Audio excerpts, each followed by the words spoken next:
Democracy is the worst form of government except for all the others that have been tried. Winston Churchill. Now, before you click away in outrage, think about it. This system, which we've been taught to hold sacred, might not be as fair, just, or rational as we think. Democracy promises freedom, equality, and a voice for everyone. But what if that promise is little more than an illusion? You see, every 4 or 5 years, we cast a vote, believing we've shaped the future. But does that one act of participation really empower us? Or does it distract us from the deeper structural flaws of the system? This isn't an unfair attack on democracy. It's an invitation to dig deeper, to uncover how democracy works in practice, and more importantly, how it doesn't. By the end of this video, you'll understand why democracy, despite its idealistic image, is a deeply flawed system. And maybe, just maybe, you'll see why it needs to be fixed. But to understand why the idea of democracy is so unshakable, we need to trace back to the very foundation of this belief. Think about it. Democracy thrives on its promise of equality. The idea is simple yet powerful. Everyone gets a vote. Every vote counts equally, and together, we decide how our society should function. It's a beautiful image. Citizens lined up at polling stations, leaders debating policies, and governments answering to the will of the people. This is the democracy we're taught to believe in. It is seen as the best form of government, one that rises above tyranny and protects individual rights. Governments, media, and schools promote this idea because it supports their authority. If people believe they're in control, they're less likely to question the system itself. But here's the uncomfortable truth. Democracy's promise of equality is often little more than an illusion. Below the surface, the system is full of contradictions and flaws that go against its promises. Let's dive into one of democracy's greatest contradictions, the so-called tyranny of the majority.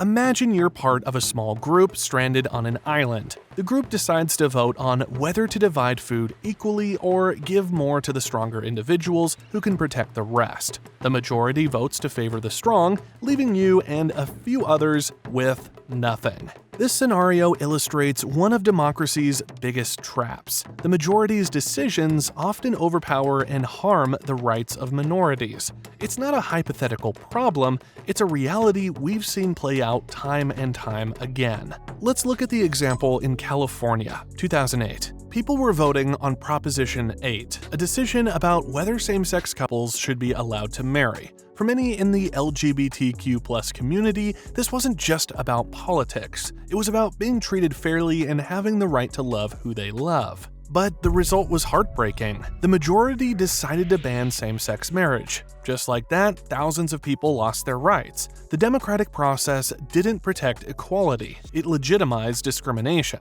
This isn't just a California story, it's a problem that happens everywhere. When the majority always gets its way, minority groups often lose out, whether it's about their religion, ethnicity, or identity. This isn't justice, it's mob rule with better branding, and it's not the only flaw we need to address. The second major problem relates to one of democracy's biggest assumptions, that voters are informed, rational, and capable of making decisions that benefit society as a whole.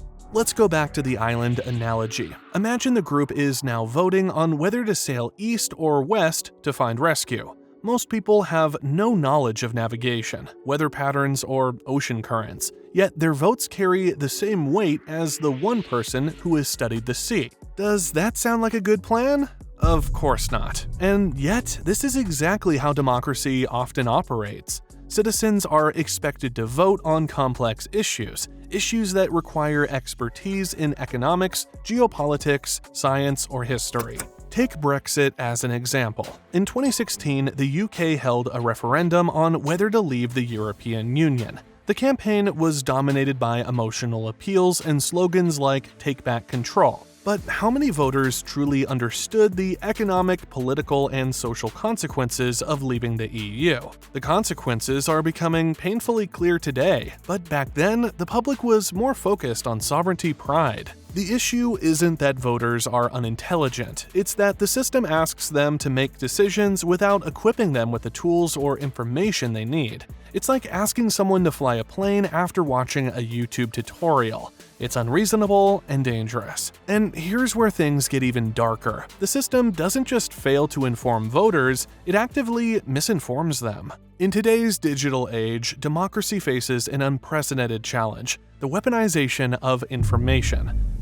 Social media platforms, guided by algorithms that focus on sensational content, have become hotspots for spreading misinformation. False narratives spread faster than facts, creating echo chambers that reinforce biases and polarize societies. During the COVID-19 pandemic, South Korea experienced a surge in misinformation campaigns designed to influence public opinion. Social media became a battleground for competing narratives, many of which had little to do with the truth. And it's not just about fake news. Political campaigns often rely on fear-mongering, half-truths, and emotional manipulation to sway voters. The result? An electorate that's not just uninformed, but actively misinformed. This manipulation isn't a flaw in democracy, it's a feature.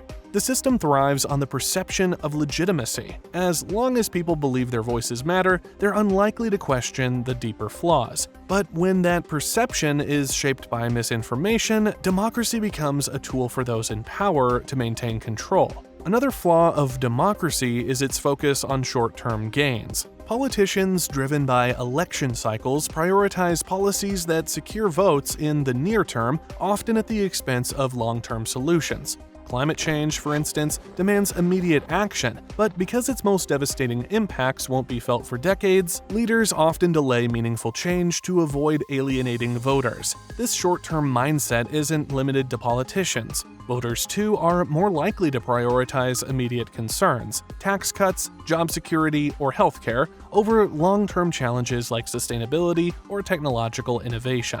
The result? A system that struggles to address issues requiring forward-thinking solutions. Finally, let's talk about representation, or the lack thereof. In many democracies, smaller parties struggle to gain traction because voters fear wasting their votes. This creates a two-party dominance, as seen in the United States, where Democrats and Republicans monopolize the political landscape. This control suppresses new ideas and narrows perspectives in governance. Instead of encouraging diversity, democracy often upholds the existing system. So where does this leave us? Is democracy broken beyond repair? Not necessarily, but acknowledging its flaws is the first step toward meaningful reform.